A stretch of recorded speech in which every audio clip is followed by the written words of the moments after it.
There you go.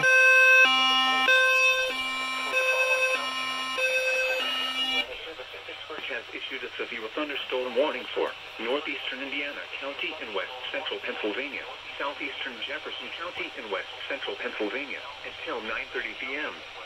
At 9:04 p.m., a severe thunderstorm was located near Punxsutawney, moving east at 40 miles per hour.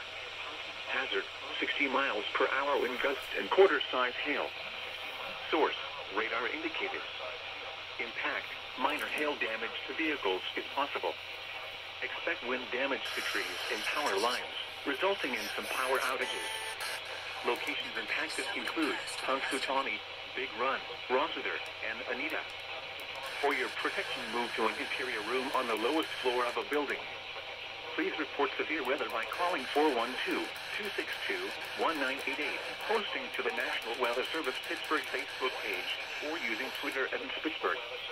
Repeating, a severe thunderstorm warning has been issued until 9:30 p.m. for the following counties, Indiana and Jefferson.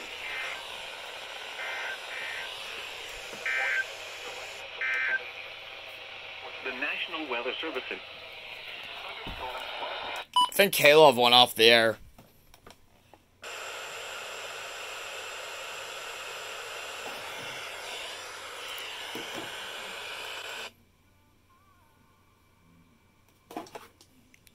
That's Forcer. Yeah. Jesus Christ, computer. Yeah, WPKV is off the air. Well then. I mean, not like they're even gonna relay this anyway.